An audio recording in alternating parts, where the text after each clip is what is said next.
bienvenue ici au pavillon Dauphine à 2 pas des Champs-Élysées, ici à Paris, un lieu magnifique pour une compétition, vous le savez, exceptionnelle. La Coupe de France ce soir, à suivre dans quelques instants le tirage au sort des 16e de finale de la Coupe de France féminine. La Coupe de France féminine a elle aussi commencé à gagner ses lettres de noblesse avec encore une fois près de 1000 clubs maintenant engagés. On aura certainement une finale dans un grand stade de Ligue 1.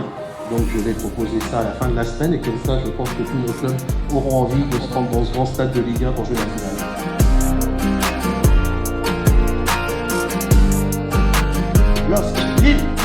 On est présent pour le 16e de finale de la Coupe de France aujourd'hui avec les garçons et les sections féminines. Donc voilà, on a fait un beau parcours jusqu'à maintenant. On a eu la chance de pouvoir dernièrement éliminer Yzeure et le tour d'avant gagner contre Saint-Henri juste à côté de chez nous.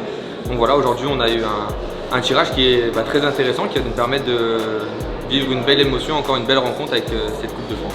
Alors ce que voulait notre entraîneur Antoine Gérard et le président de l'association José da Silva, c'est de les recevoir à Toulouse et une D1. Donc ils sont contents. J'ai eu Antoine, notre entraîneur, par message juste après le tirage, qui était vraiment content. Suivant la date, on va essayer de le faire au stadium, au stadium à Toulouse.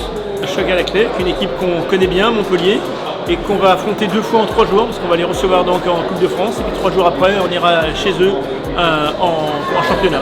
L'ambition de l'OL, c'est de s'inscrire dans les compétitions pour essayer de les gagner, toutes si possible, mais au moins le maximum.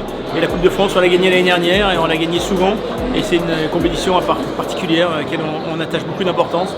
Donc j'espère bien qu'on va au moins battre Montpellier déjà, et puis essayer d'aller vraiment en finale et la gagner. On va jouer Genasse-Azieux, donc Genasse-Azieux, on a joué en amical, ils nous ont accueillis bien gentiment en début de saison. On a joué contre Dijon chez eux sur leur pelouse.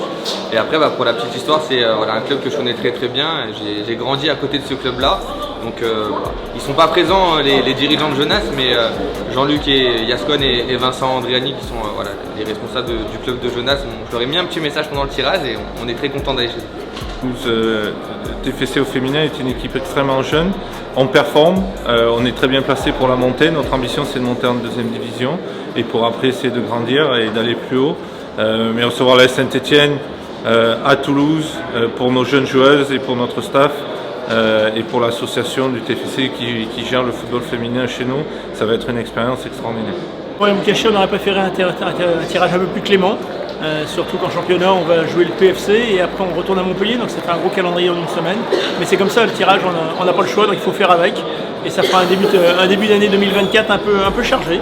Mais bon, si on veut être en haut et faire une carrière en Coupe de France également en championnat, il faut gagner les matchs, donc on n'a pas le choix. On va s'atteler à ça. On va faire attention, elles ont sorti l'AS Cannes qui est en D3 et qui joue les hauts de tableau pour monter dans cette belle D2. Donc voilà, nous on va jouer un adversaire coriace, pas facile, avec beaucoup de joueuses qu'on connaît bien et la coach Rachida Majri qui est la sœur d'Amel Majri et qu'on connaît bien aussi.